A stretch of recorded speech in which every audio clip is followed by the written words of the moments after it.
신약성경 344면 디모데후서 2장 11절로 13절 말씀입니다.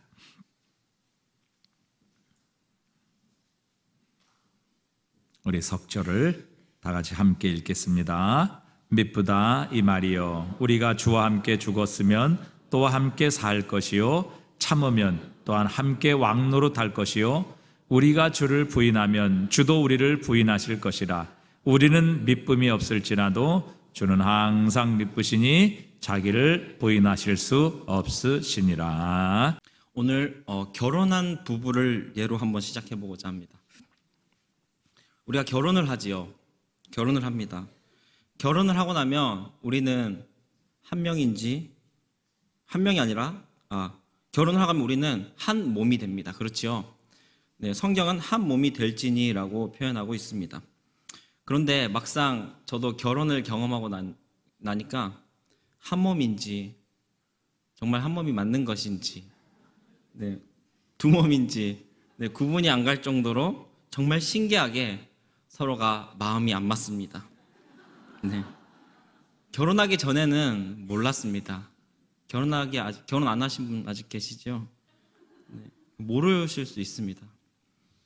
결혼하기 전에는 이제 왜 모르냐면요, 서로가 서로에게 맞추어 주기를 갈망하기 때문입니다. 맞추어 주려고 매우 노력하고 나의 감정도 나의 의지도 매우 노력하고 있기 때문에 전혀 못 느낄 수 있을 것입니다. 그러나 결혼을 하고 나면 서로가 서로를 맞추려고 하던 비중이 줄어들게 됩니다. 비율이 줄어들게 되다가 이제 이렇게 됩니다. 상대방이 나를 맞추기를 간절히 원하게 된다라는 사실이지요. 우리 집에, 저희 집에도 한 명 있습니다. 제 아내 듣고 있는 거 아니죠? 우리는 이렇게 결혼 생활을 하다 보면 큰 오류를 겪게 됩니다.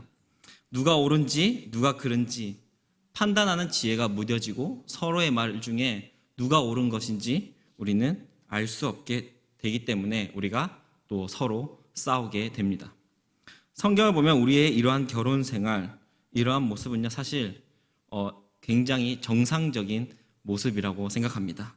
왜냐하면 우리는 전적 타락하여 자기 사랑, 자신을 사랑하기에 상대방의 의견을 받아들일 수 없기 때문이죠. 우리 안에 아직 해결되지 못한 죄성이 있는 것입니다. 그렇지만 우리의 결혼 생활도 우리의 삶도 반드시 성공할 수밖에 없는 비결이 있습니다. 솔깃하지요. 누가 옳은지 누가 그른지 판단하는 지혜가 무뎌지는 상황 가운데 변하지 않는 진리가 있습니다. 좀 더 강하게 표현하여 변할 수 없는, 변하는 것이 불가능한 진리가 있습니다. 그 해답을 우리의 삶 속에 적용하여 회복을 경험할 수 있습니다. 우리가 신실하신 주님을 묵상하며 신실하지 아니할 수 없으신 그 주님에게 더욱 소망을 품고 살아가시는 그러한 것을 나누는 지금 이 시간이 다 되시기를 소망합니다. 오늘 본문에서 주의 깊게 살펴볼 단어는요, 미쁨입니다. 미쁨이라는 단어입니다. 11절에서 한 번, 13절에서 두 번 사용되어지고 있습니다. 이 미쁘다라고 명칭하는 것은 이 본문 구절에서 미쁘다라고 말하는 것은 무엇을 가리키고 있습니까? 말, 그렇죠? 11절에서 말, 그리고 주님이라는 단어입니다. 그렇다면 미쁘지 않다라고 표현하는 것도 있습니다. 그것은 무엇이죠? 입니다. 여기서 말하는 말이라는 것은 최종적으로 주님의 말씀, 하나님의 말씀입니다. 그리고 주님은 하나님을 가리키는 것입니다. 여기서 말이라는 단어에는 또 로고스라는 단어를 사용하는 것을 보았을 때에 오늘 말씀하시는 것은 즉 하나님의 말씀 되시는 또한 우리 예수 그리스도를 명칭하기도 할 것입니다. 그런데 굉장히 오늘 본문이 신기한 내용이 적혀 있습니다. 주님과 이 말이라는 것에 불가능한 것이 있다라고 소개하고 있습니다. 하나님께서도 불가능한 것이 있으시다니 이것은 정말 인정할 수 없는 일이죠. 말도 안 되는 일입니다. 그런데 오늘 본문에서는 이러한 부분을 다루고 있습니다. 13절을 제가 한번 다시 읽어보겠습니다. 우리는 미쁨이 없을지라도 주는 항상 미쁘시니 자기를 부인하실 수 없으시리라. 아멘. 미쁘신 자신의 속성에 대해서 부인하실 수 없으시다 라는 말씀입니다. 좀 더 풀어서 보면, 좀 더 표현하면 자신의 신실함에 있어서 그 자신을 부인할 수 없다. 그러니까 신실하지 아니한 것이 불가능하다. 그러니까 날마다 신실하실 수밖에 없는 분이시다라는 것이죠. 여러분, 이것이 진정한 하나님의 전능성입니다. 이것이 전능성인 것이죠. 사실 우리는 흔히 하나님께서는 전지전능하시다, 그는 못할 일이 없으시다 라고 고백합니다. 그렇죠? 그것을 선포하면서 우리는 소망을 얻는 우리의 모습들을 보게 됩니다. 그런데 사실 하나님께서 신실하지 아니한 것이 불가능하신 분이시다라는 고백은요, 우리를 반드시 선한 곳으로, 그리고 그 곳으로 인도하실 수밖에 없는 분이심을 말함으로 우리에게는 더 큰 소망이 되는 것입니다. 우리가 선택된 백성이라면 우리는 반드시 선한 곳으로 밖에 인도되어질 수 있을 것입니다. 그곳 말고는 다른 곳으로는 인도되어지지 않을 것입니다. 우리는 반드시 선한 곳으로만 인도되어진다라는 것이죠. 하나님의 속성이, 바로 이러한 하나님의 속성이 우리에게 생명의 소망을 주기 때문입니다. 그러므로 우리는 그분의 불가능하신 속성, 이것에 대해서 우리가 조금만 묵상해 본다면 우리는 더 큰 소망과 더 큰 꿈을 꿀 수 있게 됩니다. 그것을 통해 우리가 더욱 그리스도를 닮아가는 소망을 품으시기를 소망합니다. 그곳을, 우리가 그리스도를 닮아가는 것을 소망으로 품을 때에 우리는 반드시 선한 길로, 반드시 완전한 회복으로 인도되어질 수밖에 없기 때문입니다. 실패가 없는 삶이라는 소망을 더욱 기억하시길 소망합니다. 우리 지금 이곳에 모인 우리 성도님들, 하나님을 향해 나아가신 우리 성도님들은요, 절대 실패를 경험하실 수 없는 것입니다.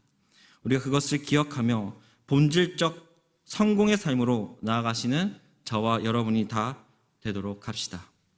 우리가 오늘 본문의 내용을 가지고 불가능하신이라고 표현하긴 했는데 하나님께 너무 죄송했습니다.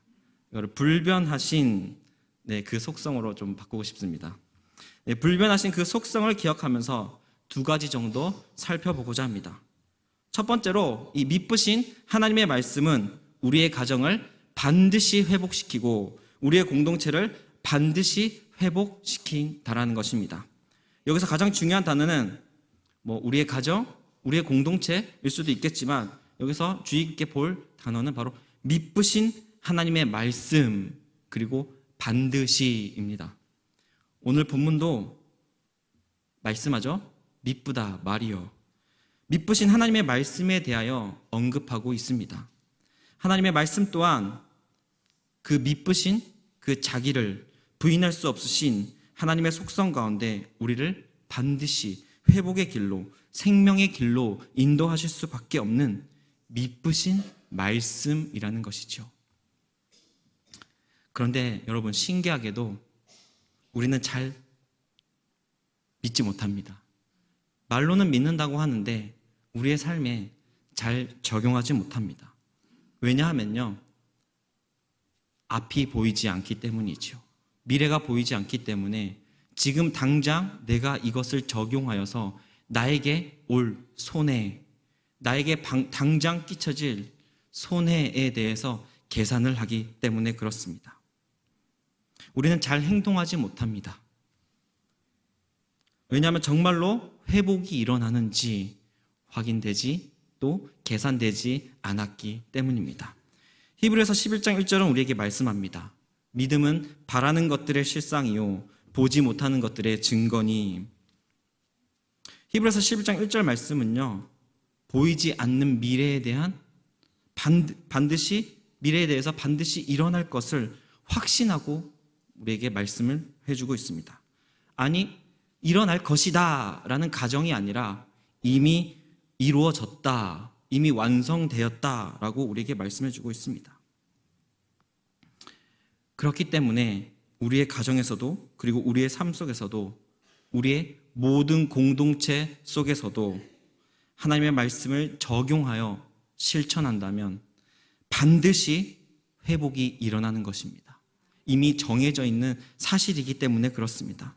그것은 미쁘신 하나님의 말씀이기 때문에 그렇습니다. 회복이 되어지지 않는 것이 불가능한 미쁘신 하나님의 말씀이기 때문입니다. 하나님의 말씀은 신실하지 아니할 수 없기 때문에 그 회복이 반드시 일어나게 되어 있다는 것이죠. 제가 금요일 날 새벽 설교에 본문을 골로새서 3장 18절에서 25절을 맡아서 하게 되었었습니다. 본문이 정해져 있기 때문에 저는 그 본문을 가지고 설교를 하였습니다. 그 본문에는 18절에서 21절까지 이러한 내용이 담겨 있습니다. 제가 한번 읽어보도록 하겠습니다. 아내들아 남편에게 복종하라. 이는 주 안에서 마땅하니라. 남편들아 아내를 사랑하며 괴롭게 하지 말라. 자녀들아 모든 일에 부모에게 순종하라. 이는 주 안에서 기쁘게 하는 것이니라. 아비들아 너희 자녀를 노엽게 하지 말지니 낙심할까 함이라. 우리가 가정의 공동체에서 갈등과 조율이 잘 되어지지 않아서 서로의 감정이 상하고 잘 하지 못할 때가 있습니다. 그렇지요? 저도 그렇습니다. 네. 그런데 가정이 회복되어지기를 소망하는 마음이 있습니다. 무언가 이 답을 찾고 싶은 마음이 있습니다. 저는 답을 찾았습니다. 실행으로 옮겼어요. 그런데 우리는 날마다 그 속에서도 실행으로 옮겼지만 저도 그 속에서 답을 찾지 못해서 또 답을 새로운 것에서 찾으려고 하는 저의 모습을 보게 됩니다. 그런데 답을 찾아서 실행했더니 그 열매가 맺어지기 시작했습니다. 우리가 답을 찾지 못하시겠다면 미쁘신 하나님의 말씀을 한번 붙잡고 실천해 보시기를 부탁드립니다.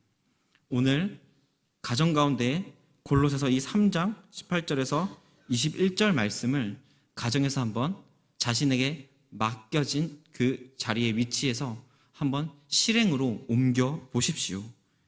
그의 말씀은 미쁘시며 그는 미쁘신 자신을 부인하실 수 없으신 분이시기 때문에 그 말씀의 실천은 반드시 회복의 길로, 가정의 회복으로 인도되어질 수밖에 없는 속성을 우리는 경험하게 될 것입니다.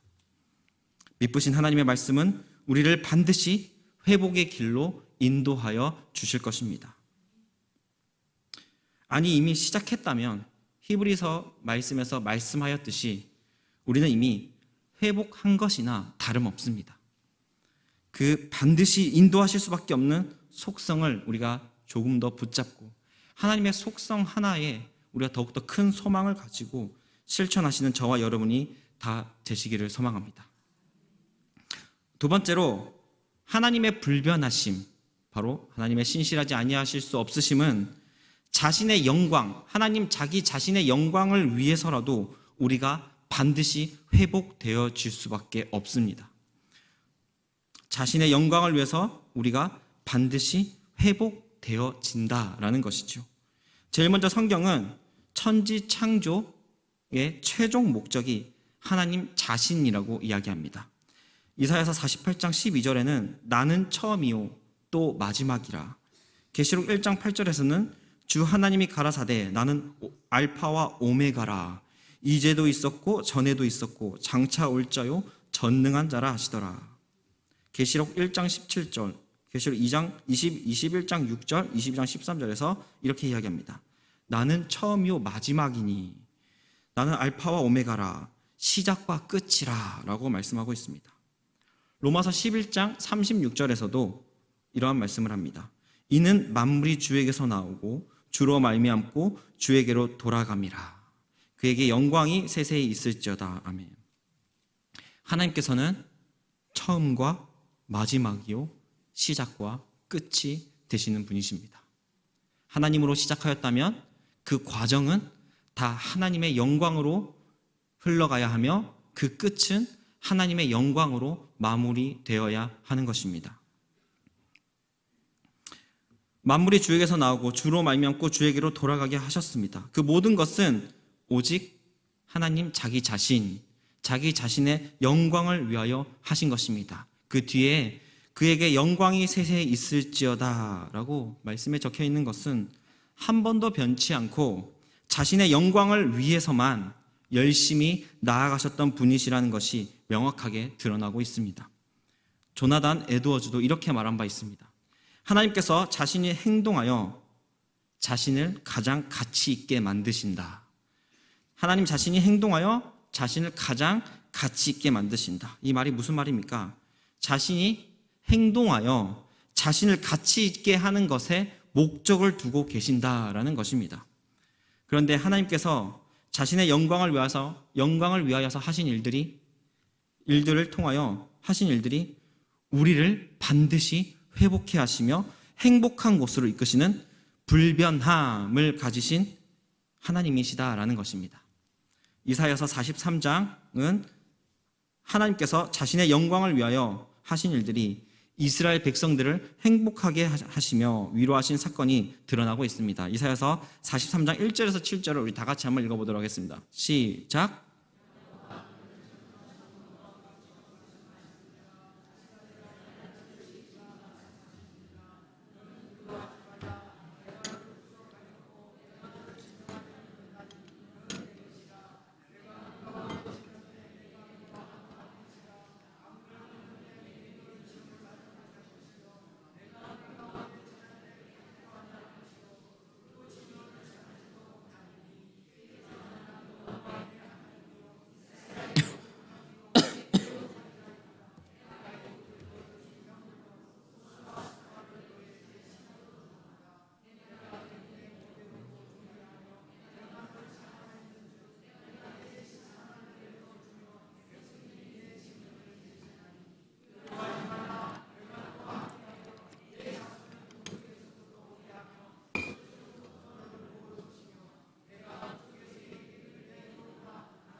아멘.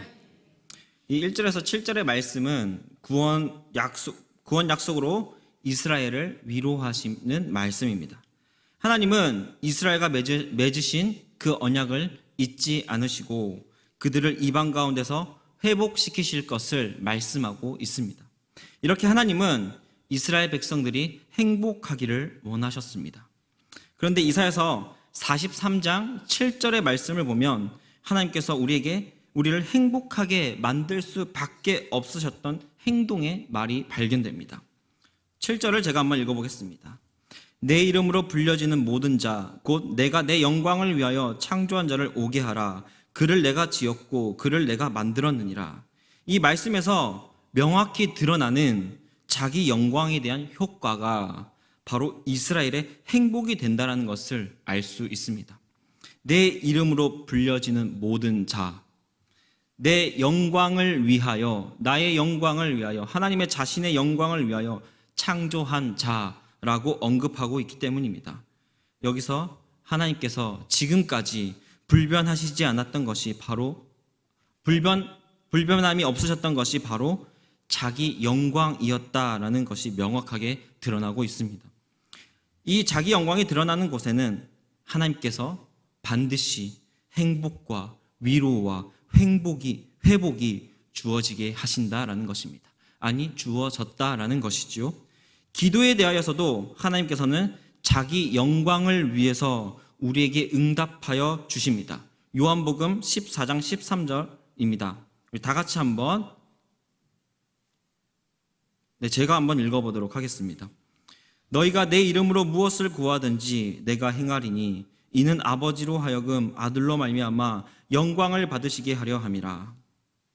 예수님께서는 자신의 이름으로 하나님께 구하라, 그리하면 내가 행하겠다라고 말씀하십니다.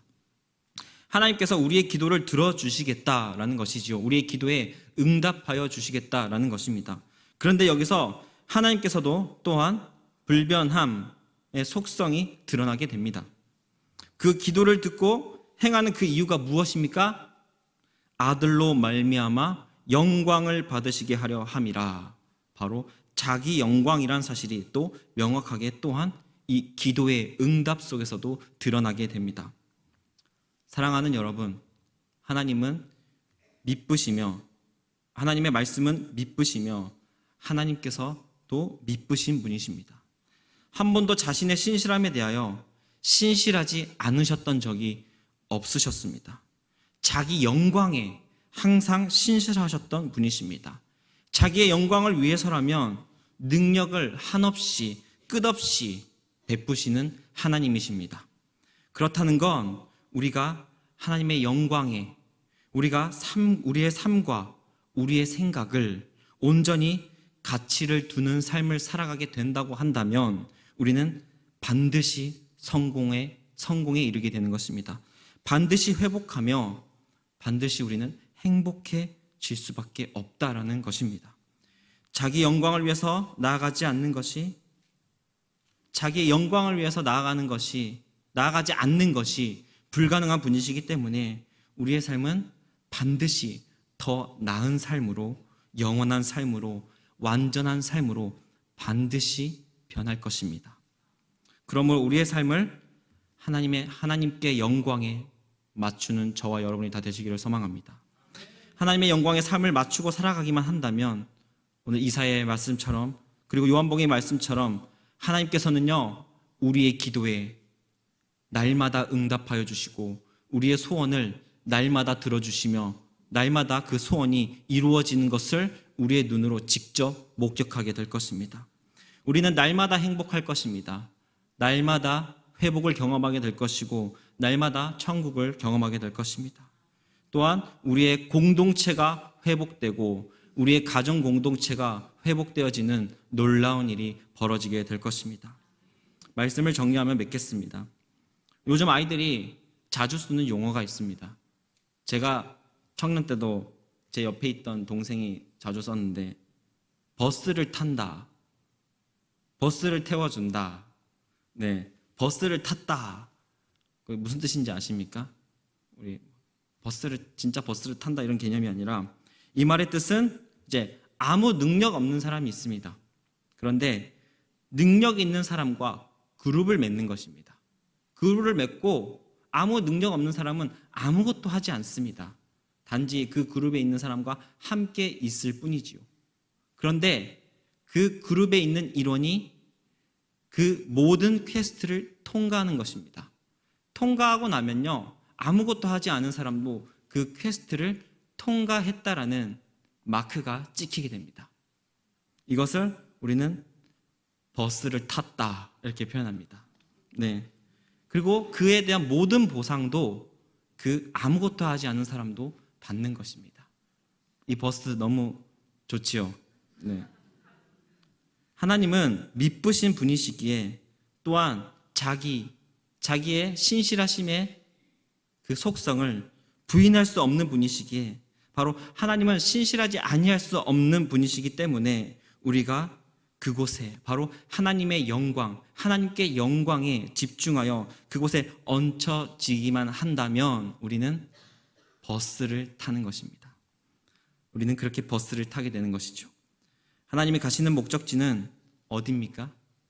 영원한 생명이 있는 곳입니다. 우리 입장에서는, 하나님의 입장에서는 자기 영광, 자신의 높아짐, 자신의 가치가 더 높아짐이지만 우리의 입장에서는 영원한 생명입니다.